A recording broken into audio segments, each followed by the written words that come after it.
juga ucapan terima kasih yang setulus-tulusnya saya sampaikan kepada seluruh rakyat Indonesia dimanapun kalian berada atas pelurusan sejarah Bung Karno tersebut.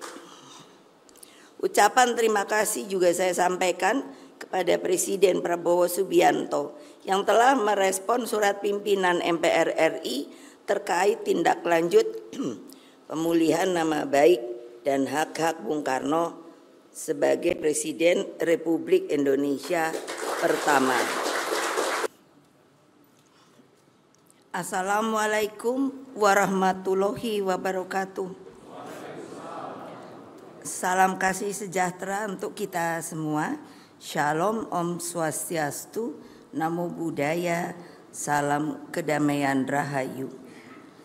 Marilah kita lebih dahulu bersama-sama memekikan salam nasional dan perjuangan kita. Salam Pancasila. Salam Pancasila. Merdeka! Merdeka! Merdeka! Alhamdulillah saudara-saudara, seluruh rakyat Indonesia yang saya cintai dan banggakan dimanapun kalian berada. Seluruh simpat anggota dan kader partai, khususnya yang berada di akar rumput partai. Rekan-rekan pers dan hadirin sekalian. Hari ulang tahun PDI Perjuangan ke-52 ini sungguh istimewa. Mengapa?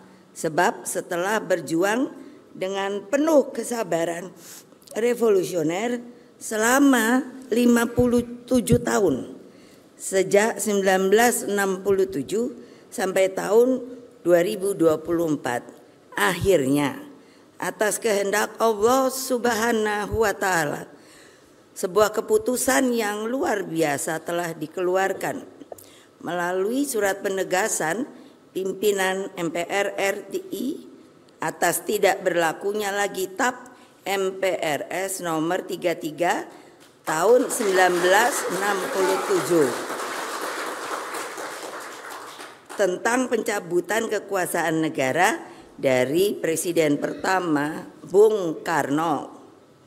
Pimpinan MPR RI juga menegaskan bahwa tuduhan Bung Karno pernah berkhianat mendukung pemberontakan G30 SPKI tidak terbukti dan batal demi hukum.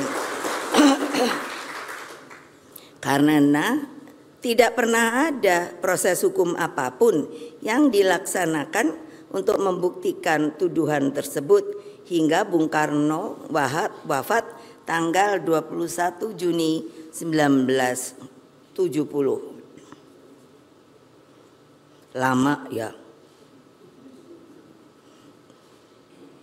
Untung keluarga itu sabar. Kalau jangan kejadian gini lagi. Tapi kalau memang salah harus salah. Ini namanya politisasi. Saya atas nama pribadi, keluarga Bung Karno dan juga keluarga besar Partai Demokrasi Indonesia Perjuangan mengucapkan terima kasih yang sebesar-besarnya kepada pimpinan dan seluruh anggota MPR RI periode 2019-2024. Kita ketahui bahwa MPR itu adalah singkatan dari Majelis Permusyawaratan Rakyat. Jadi adalah penjelmaan seluruh rakyat Indonesia. Karena itulah juga ucapan terima kasih yang setulus-tulusnya saya sampaikan kepada seluruh rakyat Indonesia dimanapun kalian berada atas pelurusan sejarah Bung Karno tersebut. Ucapan terima kasih juga saya sampaikan kepada Presiden Prabowo Subianto yang telah merespon surat pimpinan MPR RI terkait tindak lanjut pemulihan nama baik dan hak-hak Bung Karno sebagai Presiden Republik Indonesia pertama.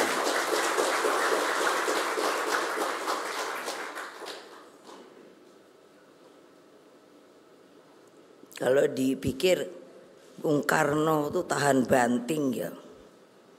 Lah iyalah. Waktu beliau itu kami keluarga tuh bingung. Saya mesti cerita karena apa? Ketika saya pergi ke Seknek untuk menanyakan bapak saya ini sebetulnya diapakan toh? Jadi presiden tiba-tiba waktu itu ditahan, bukan ditahan, enggak tahu, di Istana Bogor. Saya nanya, statusnya apa?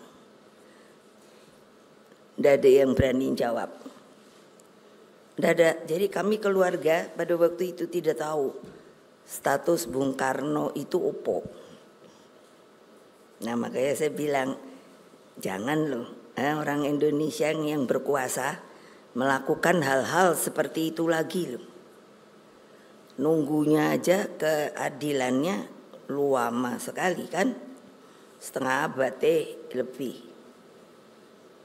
Nah, kebijakan pimpinan MPR dan Presiden Prabowo tersebut harus menjadi momentum rekonsiliasi nasional. Berkaitan dengan hal tersebut, kami keluarga besar Bung Karno melalui pidato kakak saya Guntur Soekarno Putra tanggal 9 September 2024 di gedung MPR RI menegaskan bahwa pihak keluarga Bung Karno telah memaafkan atas segala perlakuan yang pernah dilakukan terhadap diri pribadi Bung Karno pada masa itu. Yang terpenting bagi keluarga dan para kaum patriotik pencinta Bung Karno adalah rehabilitasi nama baik Bung Karno sebagai seorang proklamator bangsa, penggali Pancasila dan Bapak bangsa Indonesia.